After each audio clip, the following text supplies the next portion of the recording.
하나님께 투자해야 되고요. 두 번째는 교회에 투자하고 그리고 내 자신에게 투자하는 삶을 살면 하나님께서 우리를 영육간에 부유하게 하실 줄 믿습니다.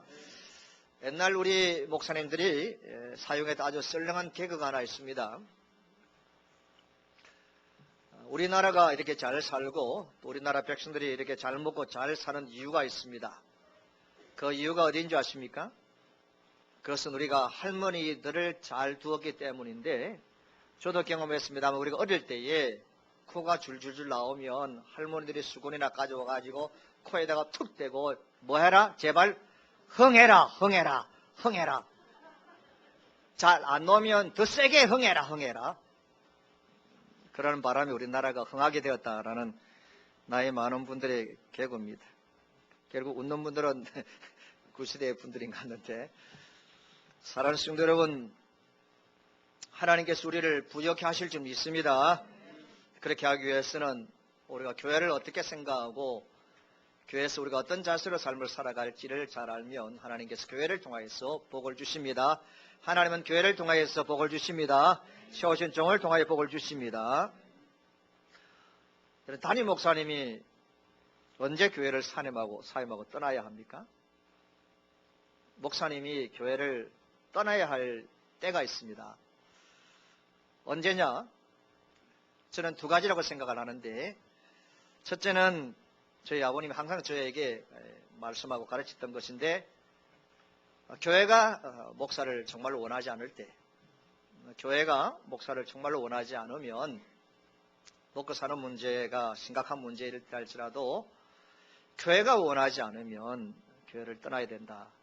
이것이 목사가 교회를 사임하고 떠나야 될 이유 중에 첫 번째입니다. 두 번째는 언제 목사가 교회를 떠나야 되는가?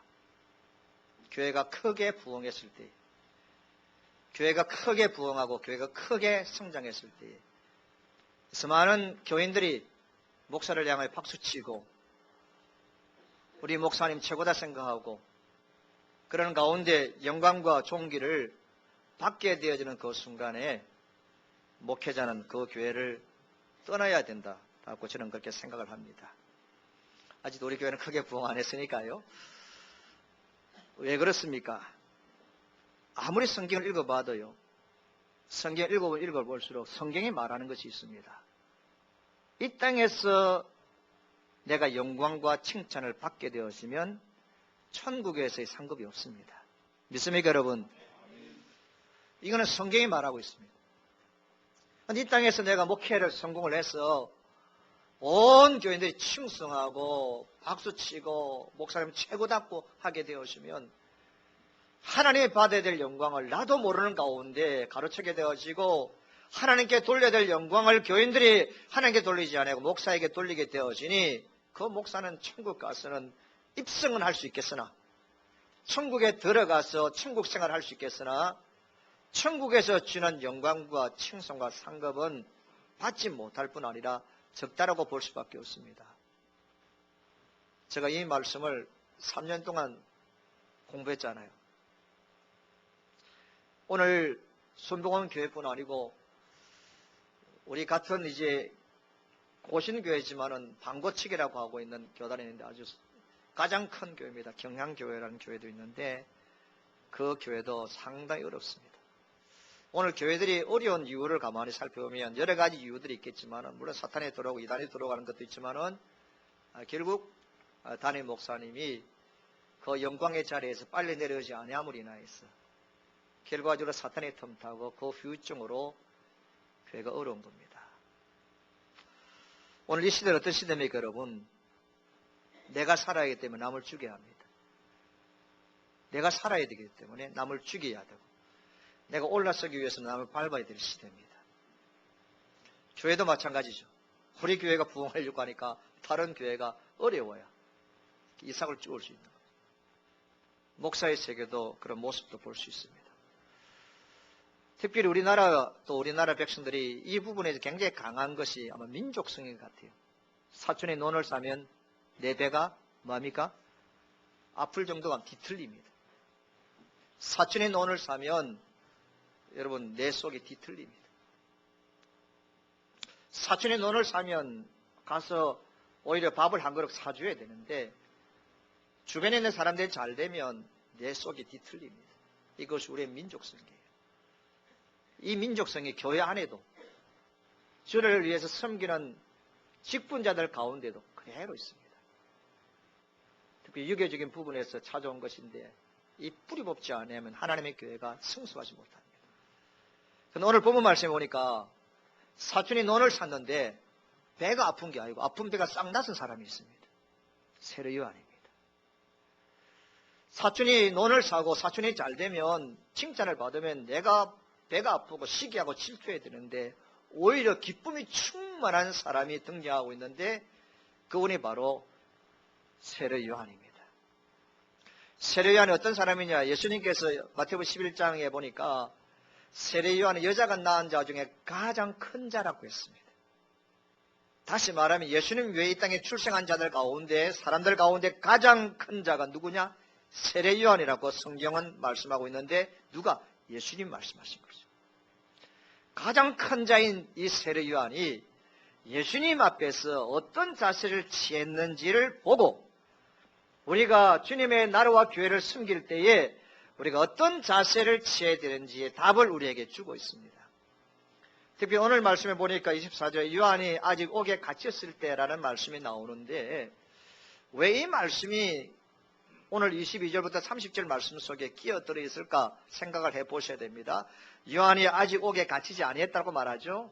그런데 마태복음과 마가복음에 보면 세례 요한이 옥에 갇혀 있는 순간부터 예수님이 본격적으로 예수님의 하늘나라를 선포하게 되어지고 세례 요한이 옥에 갇히는 그 순간부터 하나님 복음 역사의 전환기가 옵니다.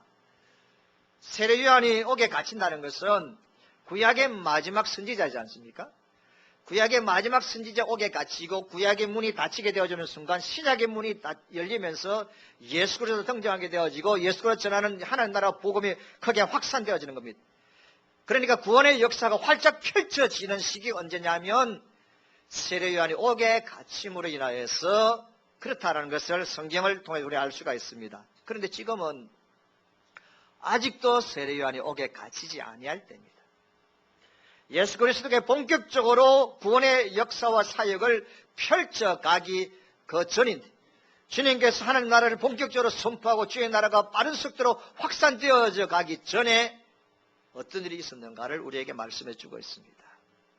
그것은 바로 사탄이 세례 요한과 그의 제자들에게 찾아와서 세례 요한과 그의 제자들을 통하여서 시험 들게 함으로써 예수 그리스도를 통하여서 하나님 나라가 확산되어진 것을 막아보려고 하는 겁니다.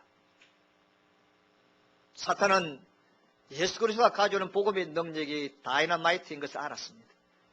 예수 그리스도를 전하는 이 복음이 온 세상을 뒤집고도 남을 수 있는 능력이 있는 것을 알았습니다. 그런데 그 예수 그리스도를 직접 대항할 수가 없는 거죠. 그러면서 구약의 마지막 선지자인 세례 요한과 그의 제자들을 충동질해서 쉽게 이야기해서 세례 요한과 예수 그리스도가 이 영적인 정권이 바뀌어지는 그 순간에 그 관계를 오해 만들게 하고 비틀게 만들어서 하나님 나라가 확산되어지면 막으려고 하는 사탄의 계획이 있습니다. 그것을 어떻게 전개하고 있는지 오늘 본문에 잘 나옵니다. 세례 요한이 예수님보다 앞서서서 뭘 전했습니까? 회개하라, 천국이 가까워졌다라는 메시지였습니다. 회개하라, 천국이 가까워졌다. 그러면서 그 당시에 기득권들을 향하여 너희 독사의 자식들이라고 회개에 합당한 열매를 맺으라고 하면서 하나님의 메시지를 전했습니다. 그의 모습도 기이했지만 그가 전하는 말씀은 너무너무 능력이 있었습니다. 그래서 그 당시에 여러분 유대인들이 심장을 파고들었고요. 특별히 갈릴리 주변에 있던 그 쉽게 이야기하면 기득권을 벗어난 수많은 사람들이 그 세례 요한의 말씀을 듣고 그 마음이 움직이기 시작했습니다. 기득권 세력들의 양심을 완전히 뒤흔들어 놓았습니다. 회개하라, 천국이 가까워졌다 라고 하면서 세례 요한의 세례를 베푸니까 여기에 저기에서 수많은 사람들이 꾸려는 때처럼 세례 요한에게 세례를 받고 새로운 인생을 살기 위해서 모여들기 시작한 것입니다. 그래서 세례 요한은 그 시대 그 당시에 가장 영적으로 정신적으로 탁월한 지도자로 우뚝 서게 되어진 그 순간입니다. 많은 사람들이 시선을 한몸에 받게 되었습니다. 많은 사람들이 세례요한을 추앙하기 시작합니다. 그래서 세례요한에게 가서 머리를 내밀고 세례를 받게 되어지는 이런 현상이 일어났습니다. 이때에 예수님이 등장합니다. 예수님이 등장해서 하시는 말씀이 뭐냐면 메시지가 하나님 나라가 가까워졌으니 회개하고 복음을 믿으라라는 이것입니다. 하나님 나라가 가까워졌으니까 회개하라는 것이죠. 그런데 가만히 보니까 예수님이 전하는 이 메시지의 핵심과 세례요한이 전하는 메시지의 핵심이 똑같은 것입니다. 회개하라는 것이고 천국이 가까웠다는 것입니다. 세례요한 메시지와 예수님의 메시지가 똑같은 겁니다. 그런데 이 예수님의 메시지를 듣는 제자들은 똑같은 메시지를 전하는 예수 그리스도에 대해서 오해하기 시작합니다. 그래서 예수 그리스도께서 전하는 메시지의 핵심도 세례고요. 세례 요한의 메시지의 핵심도 세례지 않습니까? 그런데 세례에 대해서 누가 먼저 설교했습니까? 누가 먼저 전파했습니까? 세례 요한이 먼저 한 거죠. 세례라는 것은 세례 요한이 가지고 있는 전매, 세례 요한이 가지고 있는 유일한 사역이었던 것이죠. 그런데 예수가 나타나서 회개도 말하고 천국도 말하고 세례까지 베풀게 되어졌으니까 세례 요한을 따르던 제자들은 혼란하기 시작합니다. 그래서 사람들 사이에 서로 두 사람을 놓고 예수와 세례 요한, 예수께서 베푸는 세례와 세례 요한이 베푸시는 세례를 가지고 비교하지 아니할 수가 없습니다. 논쟁이 일어날 수밖에 없습니다. 누가 진짜냐? 세례 요한의 세례가 진짜냐? 아니면 예수의 세례가 진짜냐? 이 사실에 대해서 논쟁을 하지 아니할 수 없지 않겠습니까, 여러분? 그 논쟁의 결과로 결판이 납니다. 예수님의 완성으로 끝납니다. 26절에 사람들이 다 예수께로 가더이다. 세례 요한을 따르던 그 수많은 사람들이 세례 요한을 따르지 아니하고 다 예수께로 가더이라 라는 말씀을 통하여 볼 때에 수많은 사람들이 예수 그리스도께 베푸는 세례를 받기 위해서 간 거죠.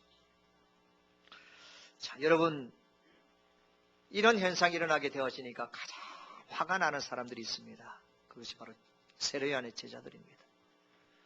세례 요한의 제자들은 예수가 등장하기 전만 하더라도 가장 존경받는 영적인 정신인 지도자였는데 그를 따르던 수많은 사람들이 세례 요한을 따르지 않고 예수께를 향하여 가는 것을 볼 때 얼마나 마음에 화가 나겠습니까?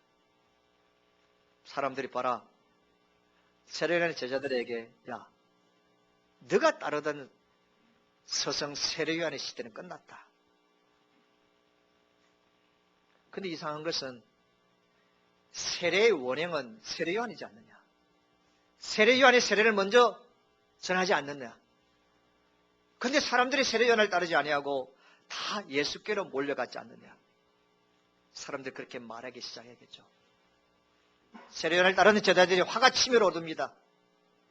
가만히 있을 수가 없어서 세례 요한에게 스승에게 찾아가서 따집니다. 선생님, 세례라는 것은 선생님이 가장 먼저 전한 것인데 저 예수가 뒤에 나타나서 점거하는데 그리고 예수께서 베푸는 세례를 받기 위해 수많은 사람들이 몰려갑니다.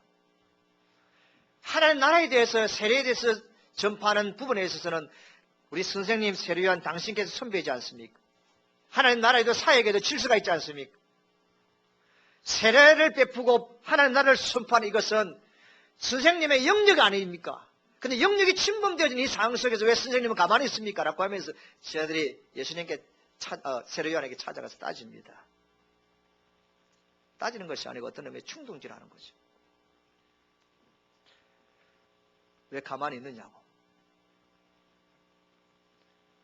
왜 사람들이 당신을 인정하지 아니하고 사람들이 당신을 무시하고 당신으로부터 사람들이 떠나고 있는데 왜 당신은 가만히 있느냐 하면서 세례 요한의 제자들이 예수님을 충동질합니다. 선생님 섭섭하지 않습니까? 섭섭하지 않습니까? 사랑하는 성도 여러분, 저도 마찬가지지만 교회 생활을 할 때 우리의 신앙과 믿음의 생활에서 재미를 잃어버릴 때가 있습니다. 교회 안에서 우리가 낙심되어지고 교회 생활이 재미가 없고 하나님의 말씀이 귀에 들어오지 않을 때가 있는데, 언제냐 하면 내 마음에 습습함이 생기게 되어지고, 사람들이, 목사님이, 내 주변의 형제자매들이 나를 인정하지 않는 것처럼 느껴지게 되어질 때에 내 마음에 습습한 병이 들게 되어지고, 그러면 우리는 영적인 재미를 잃어버린 경우들이 많습니다. 내가 인정받지 못하는 건 사실 때문에 마음에 시험이 듭니다. 신앙생활이 재미가 없습니다. 사람의 비난 앞에서 남과 비교당하고 있을 때 평정을 잃어버립니다. 교회가 가장 많이 기도해야 될 때가 있는데, 목회를 하신 목사님들이 물어보면 언제 가장 기도를 많이 해야 되느냐라고 물어보면 답할 때가 있습니다. 그때가 언제인 줄 아십니까? 건축할 때 물론 기도도 많이 해야 되죠.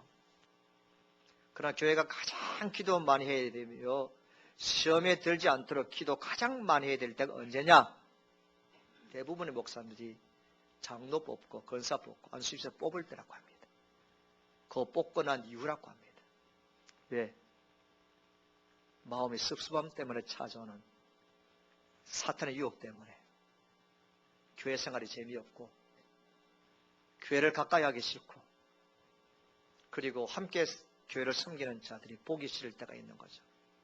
목사님들은 가장 많이 기도해야 될 때가, 가장 교회가 쉽게 시험될 때가 교회에 필요한 일꾼을 뽑을 때 뽑고 난 이후라고 말합니다. 왜? 사탄이 우리의 마음속에 충동질함으로 우리의 마음을 습습하게 만듭니다. 그때부터 우리가 은혜가 없습니다. 교회가, 주님의 나라가 내 관심에서 멀어질 수밖에 없는 것이죠. 여러분, 사탄을 보시기 바랍니다. 사탄의 비교 전략이잖아요.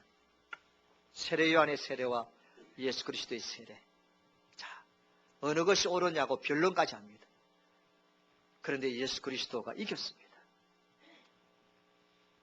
세례는 세례 요한이 가지고 있는 마지막 자존심이라고 볼 수 있습니다. 세례는 세례 요한이 가지고 있는 전매 특허입니다. 그런데 예수께로 사람들이 몰려감으로 인하여서 세례 요한의 마음속에 엄청난 상처를 주고 그 마음을 송두리째 흔들 수가 있습니다. 지자들이 지금 계속 붙여지라고 있잖아요.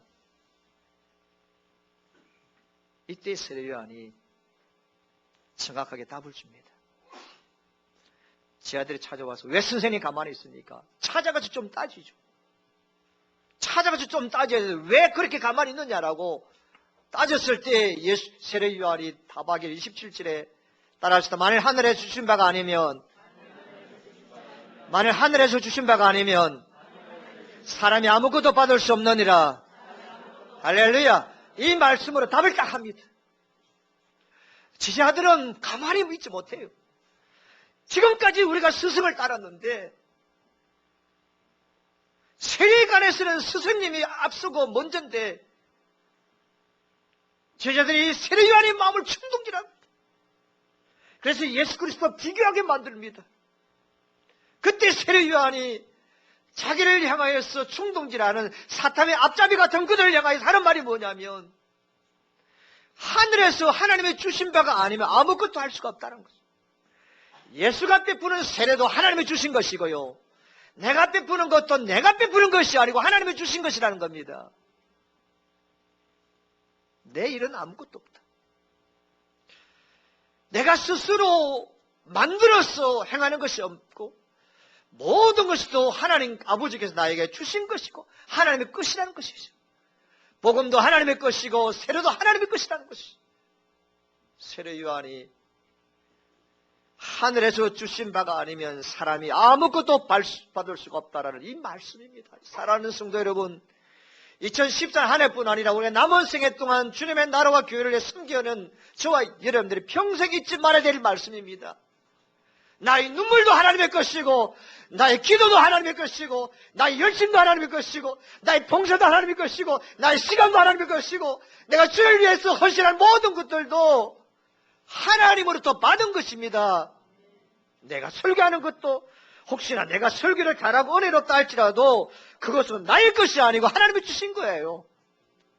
내가 교회를 위하여서 생명같이 헌신하고 한다 할지라도 그건 하나님이 주신 것이죠. 교인들이 투표해서 뽑은 자리라 할지라도 그것은 하나님이 나에게 주신 겁니다. 그렇게 생각하면 교만하지 않습니다. 사탄이 찾아와서 우리를 계속 충동질하는데도 우리는 거기에 넘어가지 않습니다. 그래서 하나님 앞에서 내가 누군지를 제대로 아는 사람이 큰 인물입니다. 하나님 앞에서 내가 누군지, 내가 어디로부터 왔는지, 내가 누구를 섬기는지, 하나님 앞에서 내가 어떤 인물인지 아는 사람이 큰 사람입니다. 세례요한은 자신의 분수와 한계를 잘 알았기 때문에 넘어지지 않았습니다. 자기는 자기의 위치를 잘 알았어요. 자기의 한계를 알았습니다. 정확했습니다. 자기가 서 있어야 될 자리에 그대로 서 있습니다. 흔들리지 않습니다. 그래서 넘어가지 않았습니다. 결정적인 순간에 실패하지 않았습니다.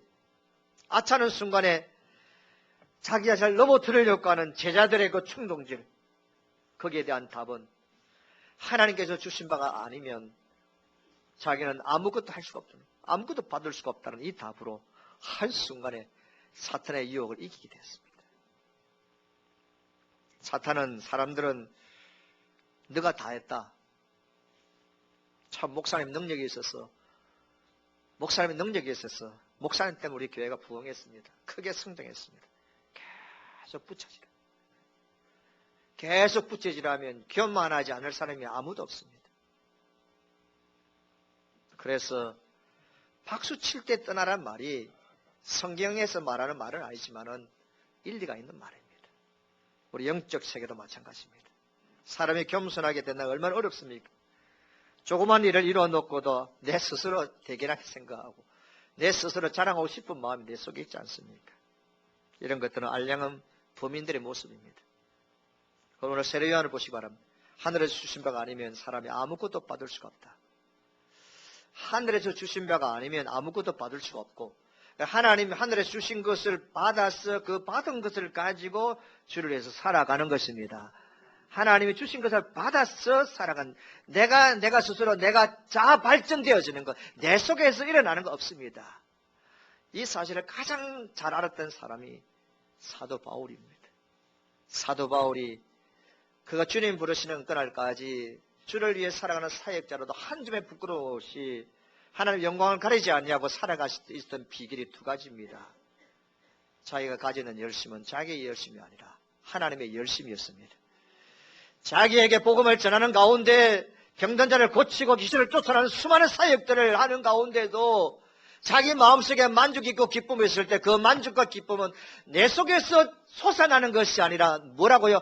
하나님의 주신 만족이었다. 할렐루야. 하나님의 열심과 하나님의 주신 만족, 이 두 가지 생각에서 사로잡힌 삶을 살아가기 때문에 사도 바울은 끝까지 사역하면서도 사탄의 유혹에 넘어가지 아니하고 천국에 가서도 하늘에서 별같이 빛나게 되어진 주의 종이 되어졌습니다. 많은 사람들은 하나님이 주시지 않는 것을 막 받겠다고 때를 써요. 직분도 하나님께서 안 주시는데 막 받겠다고 때를 써요. 이렇게 하나님께서 안 주시니까 시험 들입니다. 설치됩니다. 어떤 사람들은 여러분, 하나님이 주시는데 받지 않으려고 하는 사람입니다. 여러분, 이거는 불충입니다. 불충.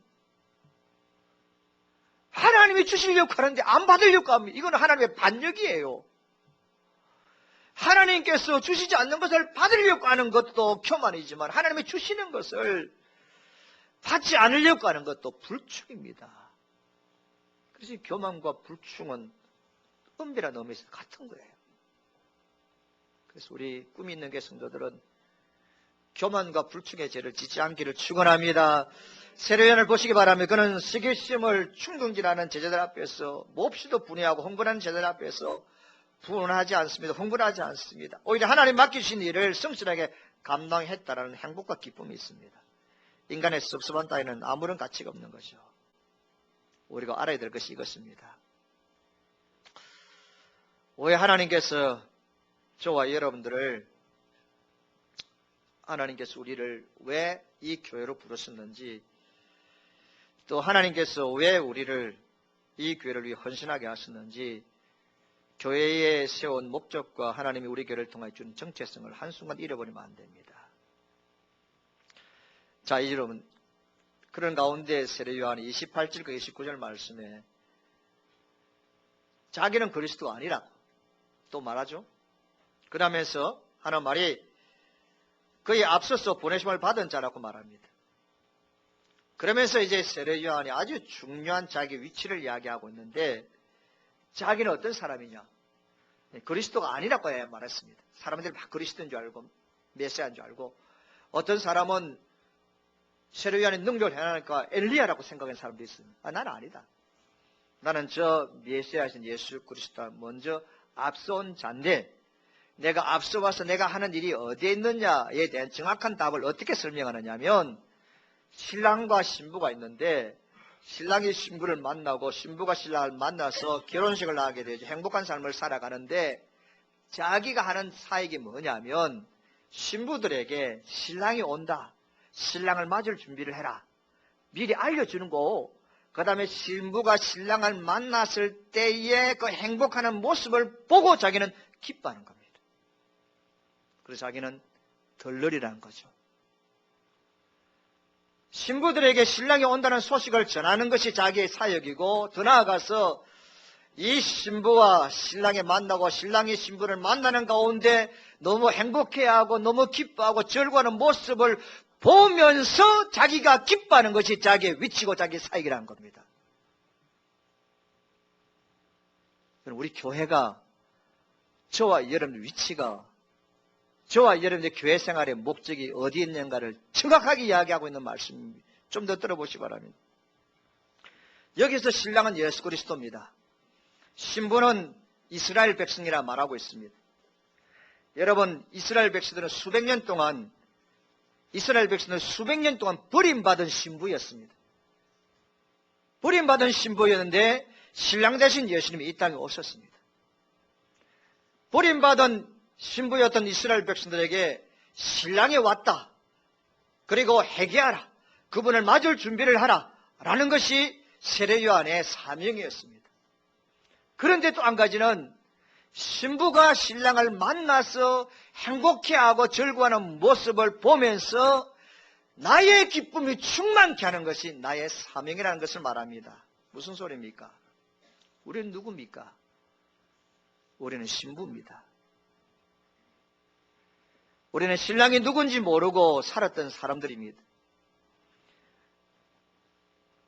잃어버렸던 신부들, 버림받은 신부였던 우리들인데, 예수 그리스도 이 땅에 오시고 성령께서 내 마음에 오셔서 예수 그리스도를 만나게 하시고 예수 그리스도를 내 신랑으로 모시고 그분과 더불어 함께 그리스도 안에 연합하게 만들고 천국 가정을 이루게 하시고, 그리고 천국에서 영원히 살아갈 수 있는 자격과 복까지 주신 것입니다. 그 모습을 세례 요한이 보고 기뻐한다는 걸 말씀하는데, 그러면서 하는 말이, 자, 봐라, 내가 기뻐하는 이 모습, 내가 증거하는 모습을 이제 너희들이 한다. 세례 요한의 제자들을 향하여서 이제 너희들이 이 사실을 보고 기뻐하고 즐거워할 것이다. 다시 말하면 너희들이 예수를 전하고 예수를 만나러 온 사람들을 예수님께 만나게 하고 그들이 변화되어지는 삶을 보고 그것을 기뻐하고 그 예수를 증거하는 삶을 이제는 내가 하는 것이 아니라 너희들이 할 것이다 라고 가르쳐 줍니다. 오늘 이 예배 참여한 여러분, 이 말씀은 졸더라도 들어야 됩니다. 우리가 교회 생활하는 목적 중에 하나가 뭔지 아십니까? 왜 하나님께서 교회를 세우셨습니까? 신랑과 신부가 만나서 기뻐하고 행복하는 모습을 보고 내가 기뻐하기 위해서입니다. 새로운 신자가 왔습니다. 그분이 예수를 만납니다. 새로운 신자가 온 것이 나의 기쁨이고 나의 기쁨에 충만이 되어야 됩니다. 왔든지 가든지 아무나 상관하지 않아요. 새 신자가 왔다.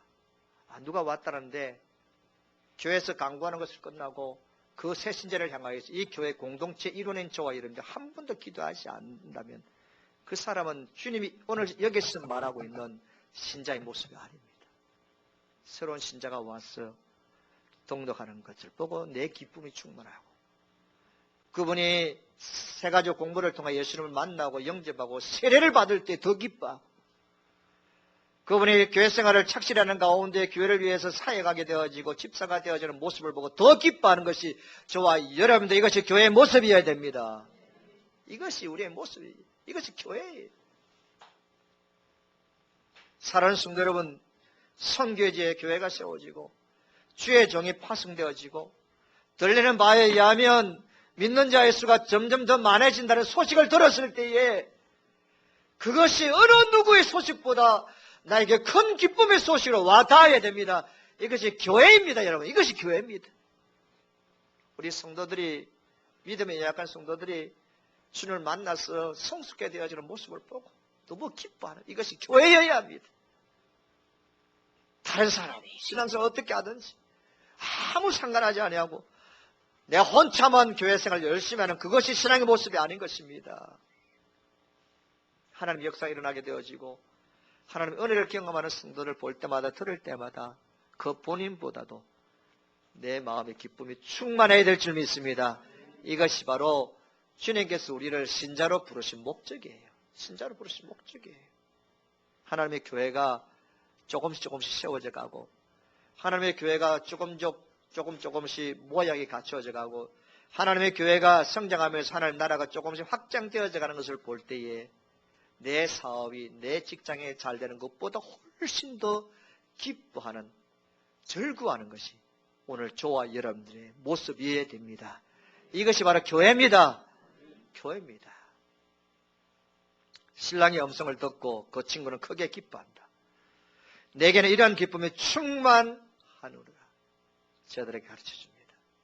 자신의 사명과 목적을 제대로 아는 사람입니다. 마지막으로 오늘 본문의 결론입니다. 제자들의 모든 흥분을 깔아앉히는 충격적인 선언입니다. 지금까지는 내가 그리스도 아니라 이 말도 잘 못 들어. 하나님으로부터 온 것이 아니면 나 아무것도 안 돼. 이렇게까지 계속 했는데도 저희들이 못 알아들으니까 세례 요한에 더 충격적인 선언을 합니다. 그것이 바로 뭐냐면, 그는 예수 그리스도는 흥하이겠고 나는 쇠하이 하리라. 그는 흥하이고 나는 쇠하이 하리라. 공동번역에는 그분은 더욱더 커져가야 되고 나는 더 작아져야 된다. 이렇게 번역하고 할 수 있는 겁니다.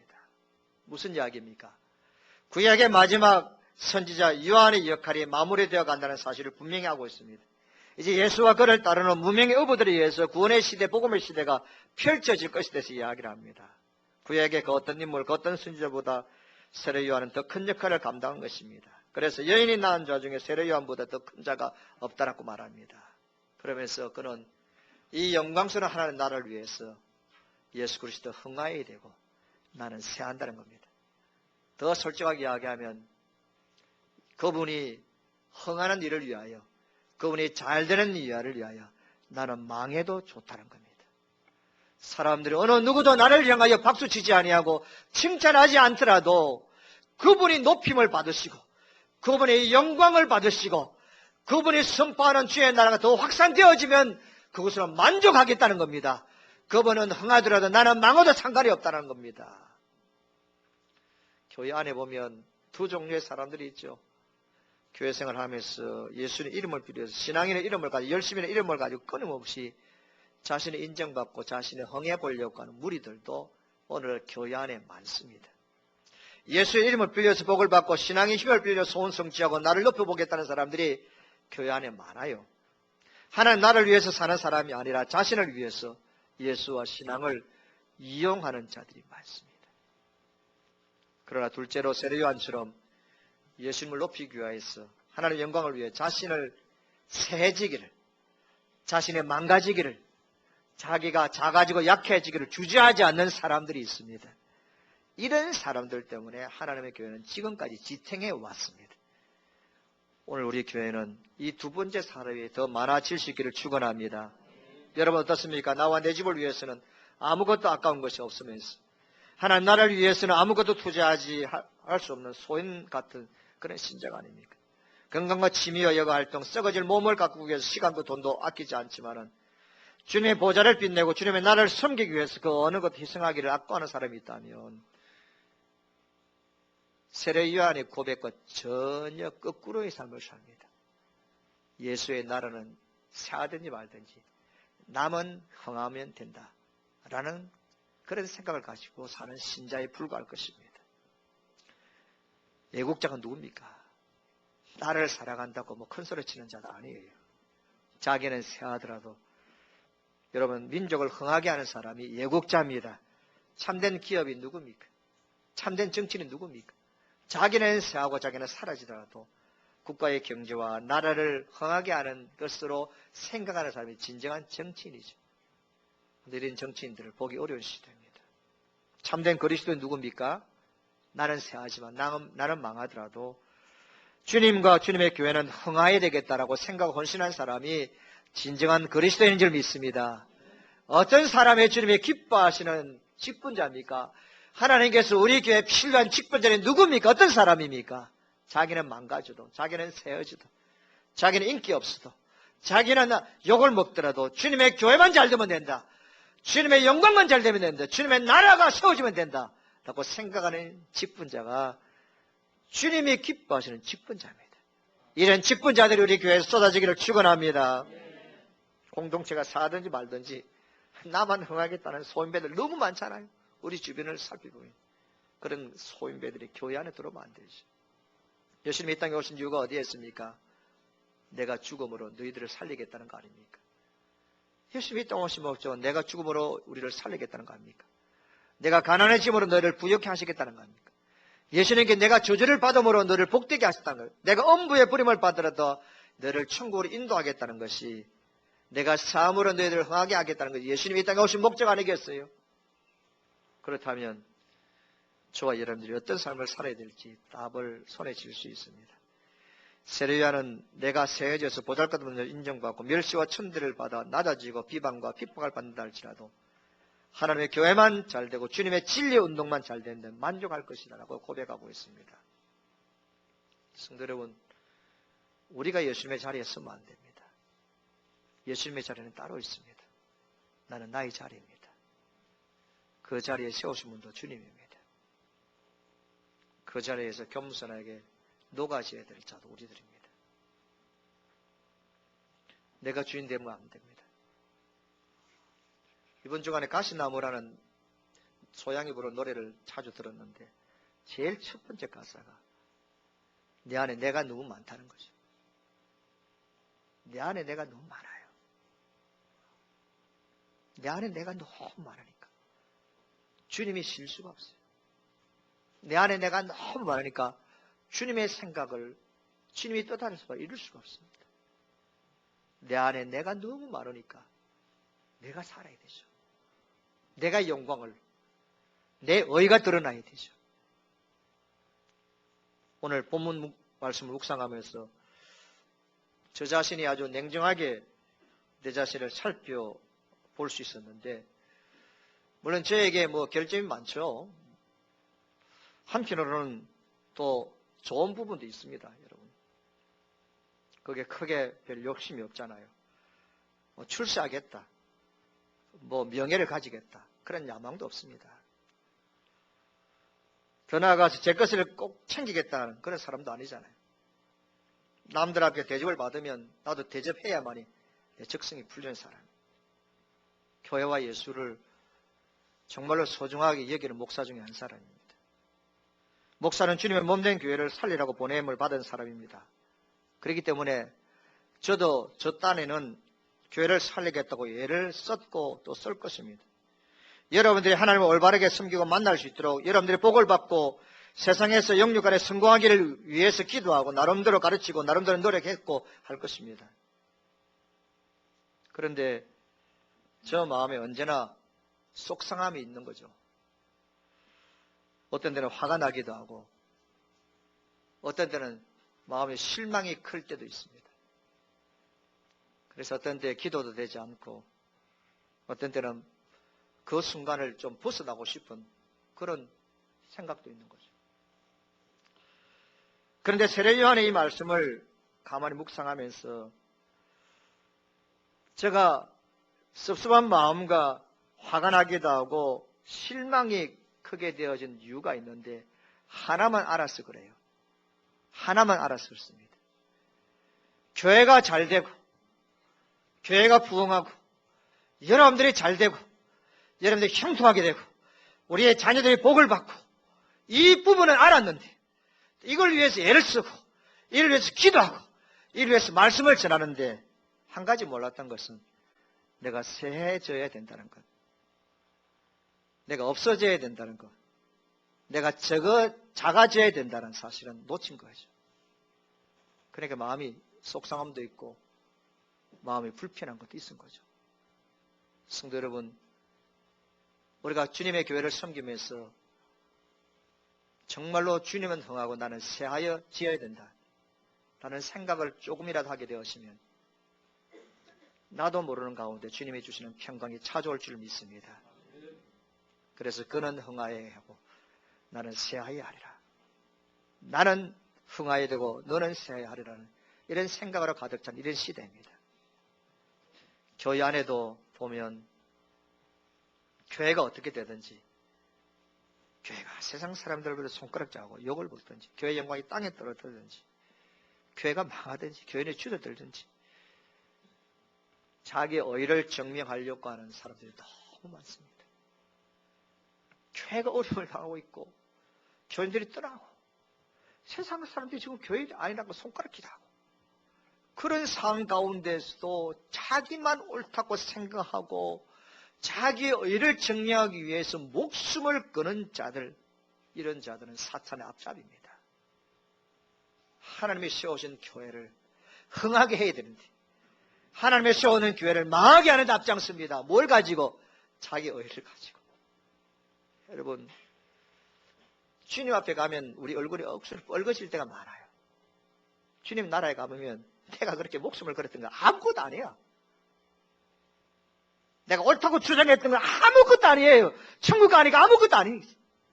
그런데 우리는 눈앞에 그것밖에 안 보이니까 뭐 그것이 전부인 줄 알고 신앙도 인격도 다 내려치고 자기 의를 자기 생각과 자기 집단들의 이익을 위하여서 목숨을 겁니다. 이것이 사회도 마찬가지예요. 교회 안에도. 오늘 교회들 가운데 일어나고 있는 현상들을 제가 이야기하기 시작하면 7박 8일도 부족합니다. 이런 현상들을 보면서 확신하는 건 뭐냐면 주님이 오실 때가 다 됐다. 어떻게 이런 하나님의 교회를 쉽게 자기가 섬기는 교회를 쉽게 짓밟을 수 있는 거예요. 망해가는 거예요. 자기들 입으로 교인이 줄여두고 말을 한 겁니다. 하면서도 끝까지 자기 의만 붙들고 크게 목숨을 겁니다. 어떻게 그게 신자입니까? 사탄의 앞잡이지. 주님의 교회만 잘 된다면 주님의 교회가 영광을 거두시고 주님의 교회가 잘 되고 주님의 교회 부흥이 있다 하면 나는 죽어도 됩니다. 나는 망해도 됩니다. 나는 교회를 떠나도 됩니다. 주님의 교회만 잘 된다면 이것이 세례요한을 통해 우리에게 주시는 메시지입니다. 오늘 이 시간 교회를 위하여서 또 교회에 투자해야만 하는 부여하심을 경험하는 저와 여러분들인데 예수님께서 부활하시고 승천하시기 전에 예수님을 대상해서 누군가가 사역을 해야 되는데 그 사역을 어디에 맡겼냐? 제자들에게 맡긴 게 아니에요. 교회에 맡긴 겁니다. 교회가 예수님의 일을 대신할 수 있도록 하신 거예요. 그래서 교회는 곧 예수 그리스도입니다. 교회는 예수 그리스도입니다. 교회는 천국의 모임이기도 하지만 예수를. 그래서 우리가 예수를 믿는다는 교회를 믿는 겁니다. 물론 여기에서 뭐 공적인 교회를 말합니다만은 예수를 믿는다는 것은 교회를 위한 것. 예수를 위한다는 것은 교회를 위한 것입니다. 예수의 영광을 위한다는 교회의 영광을 위한 것입니다. 이겁니다. 이것만 알면 우리가 주님의 교회를 섬기는 자세와 모습이 달라질 수밖에 없죠. 우리 교회가 주님이 기뻐하시는 교회가 되어져서 주의 영광을 드러내는 그런 교회가 되려고 할 때에 저와 여러분들이 이런 생각을 가지고 교회를 위해서 봉사합시다. 하나님, 나는 짐을 지는 지게꾼입니다. 할렐루야. 나는 교회를 위하여 주의 영광을 위하여서 그저 들러리에 불과합니다. 믿습니까 여러분? 나는 주연이 아닙니다. 주님, 나는 주님의 나라와 교회를 위해 엑스트라입니다. 나는 도움입니다. 나는 주님의 교회를 위하여서 불쏘시기에 불과합니다. 나는 영원한 주님의 교회의 딸랑이고 나는 죽어도 교회는 살아야 하고 나는 망해도 교회는 흥해야 됩니다. 나는 바람처럼 사라져도 주님의 교회는 영원히 존재해야 합니다. 오늘부터 이렇게 기도합시다. 하나님, 주님께서 이토록 나를 위하여서 세해 주셨는데 나는 내가 스스로 흥하기만 몸부림 좋았습니다. 이제부터는 주님을 위하여서 내가 스스로 세하여지게 하옵소서. 주의 뜻이 흥하게 하여 주시옵소서. 우리에게 주신 비전에 흥하게 하여 주시옵소서. 주님의 선하신 목적이 이루어지게 하옵소서. 우리 교회를 부흥케 하시고 이 교회를 위하여 영원한 헬프로 삶을 살아가게 하여 주시옵소서. 이렇게 기도하시기를 주의 이름으로 축원합니다.